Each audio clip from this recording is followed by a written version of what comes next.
c'est vraiment le baromètre de santé cérébrale du cerveau. Quand on commence à avoir des problèmes de mémoire, il faut toujours se demander d'abord pourquoi. Alors, première question, est-ce que j'ai bien entré l'information que je voulais mémoriser? Si vous répondez oui, là vous allez plus loin. Vous dites, bon, alors je l'ai bien rentré, qu'est-ce qui se passe?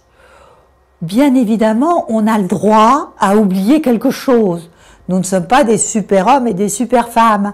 Donc, si c'est une fois, de temps en temps en plus, l'information n'était pas essentielle, il faut arrêter de penser tout de suite à la maladie d'Alzheimer.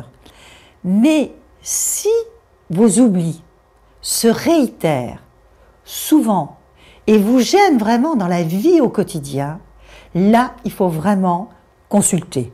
Alors, bien évidemment, vous pouvez très bien avoir ce type de problème de mémoire parce que vous avez un gros problème dans votre famille, vous avez beaucoup d'anxiété, vous avez beaucoup de stress dans votre entreprise, vous avez tout simplement une grande fatigue. Tout cela, ça peut s'arranger, est complètement réversible, mais effectivement, vous pouvez vraiment avoir des problèmes de mémoire réitérés uniquement en fonction de ces perturbations qui sont des perturbations passagères dans votre vie.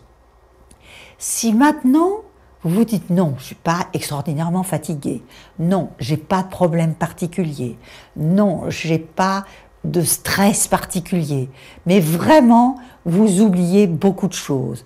Véritablement, vous avez des gênes au quotidien, c'est-à-dire que vous êtes obligé de retourner, je ne sais pas moi, 3 fois au supermarché parce que vous avez à chaque fois oublié quelque chose. Vous oubliez pendant toute une semaine la lettre qui est dans votre sac. Mais vous avez plusieurs gags de mémoire dans le moi. Là, véritablement, il vaut mieux consulter et il faut y aller de façon tout à fait détendue car, encore une fois, un problème de mémoire n'est pas forcément un problème dû à une pathologie cérébrale. Si ce genre de détection est fait très précocement, d'une part, on a certains médicaments, même si ce sont des médicaments qui sont incapables aujourd'hui d'enrayer définitivement ce type de maladie, néanmoins, ils peuvent amener peut-être un léger retardement, et en tout cas, ils peuvent vous aider. Et puis surtout, vous pouvez à ce moment-là mettre en place toute une prise en charge de votre cerveau par vous-même dans ce qu'on appelle une activation cérébrale fonctionnelle. C'est-à-dire que justement, là, il est important de prévoir un programme de stimulation cérébrale dans des activités, dans des neurojeux que vous n'avez pas l'habitude de faire.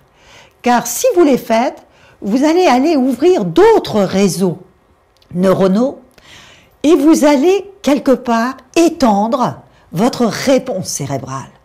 Le cerveau est un organe tout à fait extraordinaire qui, en lui-même, a quelque part sa réponse thérapeutique. À savoir que, pour exemple, si vous connaissez quelqu'un qui a fait une hémiplégie cérébrale, eh bien cette personne peut avoir des problèmes de langage. Cette personne va suivre une rééducation avec une orthophoniste. Et cette personne va, en tout ou en partie, récupérer son langage. Là où il y a eu accident vasculaire, les neurones ont été détruits. Donc si la personne récupère le langage, c'est qu'elle a été utilisée d'autres neurones qui ont pris le relais des neurones disparus dans cette fonction langage. On appelle ça la neuroplasticité fonctionnelle cérébrale.